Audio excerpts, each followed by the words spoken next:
A preview of the book of Micah, Who is Like Yah, chapter 5. Note the chiastic structure of this chapter. It begins with Jerusalem under siege, looks to a future Davidic ruler, final repulse and rule over Assyria, then backing out, a future victorious remnant, and soon coming loss, followed by cleansing. Section 1. Jerusalem under siege. Now you are walled around with a wall. Siege is laid against us. With a rod they strike the ruler of Israel upon the cheek. In the next century, Babylon would besiege Jerusalem. The king would be treated with contempt and be seen as impotent.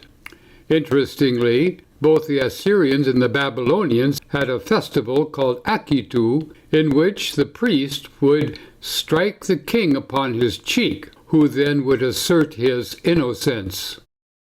In the year 605, Jehoiakim, king of Judah in Jerusalem, began to pay tribute to Nebuchadnezzar II, at which time certain royal families, including Daniel, were taken exile to Babylon. In 597, King Jehoiakim was deposed, followed by the first major deportation of the population. In 594, Zedekiah began an anti-Babylonian conspiracy, followed in 587 by the siege and fall of Jerusalem predicted by Micah. At that time, the Babylonians destroyed the temple. In 583, the governor Gedaliah was assassinated by Judean zealots, who then fled to Egypt.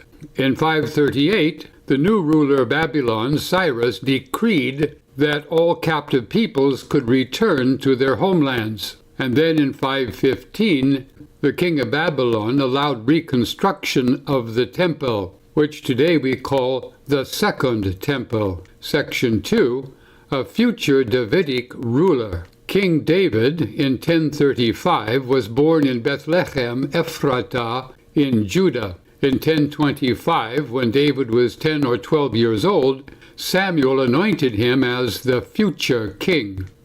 In the year 1004, David captured Jerusalem from the Jebusites, and in 993, the people anointed him king of Judah with his capital at Hebron. In 988, David moved his capital to Jerusalem. In about the year 970, Yahweh promised to David that his lineage and dynasty would continue forever.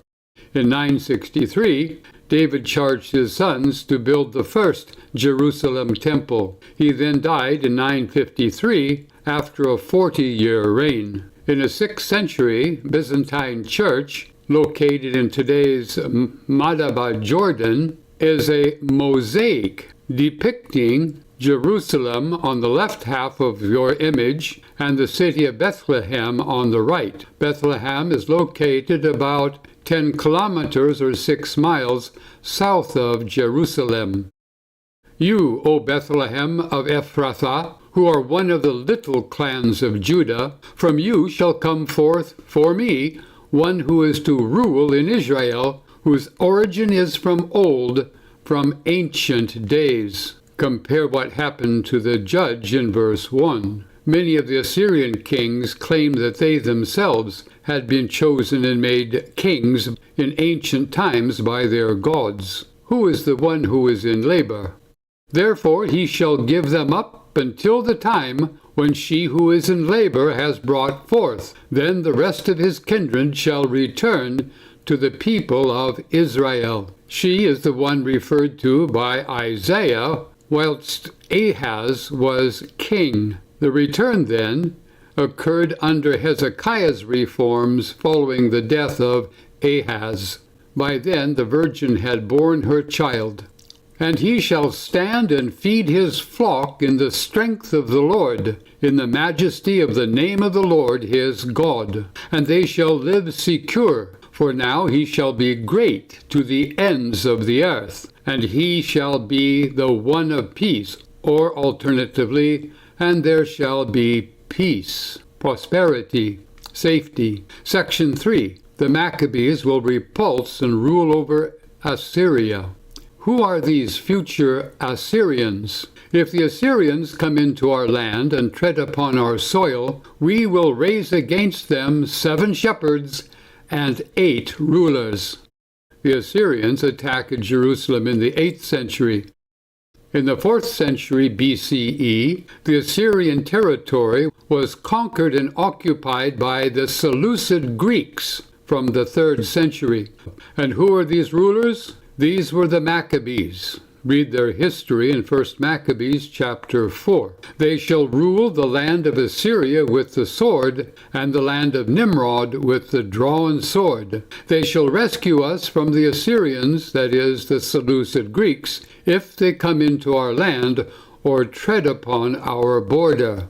Nimrod was believed to be the great-grandson of Noah, who migrated into Assyria and built the city of Nineveh.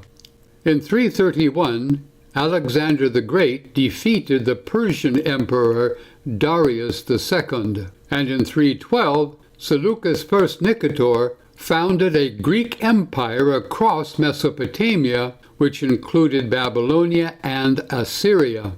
In 167, Seleucid king Antiochus IV, imposing Greek culture and religion upon the Jews, desecrated the temple in Jerusalem. However, 2 years later, Judean Maccabees defeated the Greek Seleucid army, and in 164 rededicated the temple, restoring Jewish worship. In 160 then, they became an independent Jewish state under the Hasmonean dynasty. And then in 141, the Parthian Mithridates I ended the Seleucid Empire. Section 4. A future victorious remnant. Then the remnant of Jacob, surrounded by many peoples, shall be like dew from the Lord, like showers on the grass, which do not depend upon people or wait for any mortal. This will be the Lord's doing. The remnant, then, are the Judeans returned from Babylonia, and the peoples then surrounding them included Samaritans, Syrians, and eventually Romans. And amongst the nations, the remnant of Jacob, surrounded by many peoples, shall be like a lion among the animals of the forest, like a young lion among the flocks of sheep, which, when it goes through, treads down and tears in pieces with no one to deliver. And then a glimpse of the future messianic age. Your hand shall be lifted up over your adversaries, and all your enemies shall be cut off. The term hand is a reference to Messiah. In Luke 3:17 we read, John the Baptist predicted, "His winnowing fork is in his hand, to clear his threshing floor, and to gather the wheat into his barn. But the chaff he will burn with unquenchable fire." To cut off means to defeat, to banish, or to kill. And fourthly, the coming loss followed by cleansing. On that day, says the Lord, I will cut off your horses from among you, and I will destroy your chariots, and I will cut off the cities of your land, and destroy all your strongholds.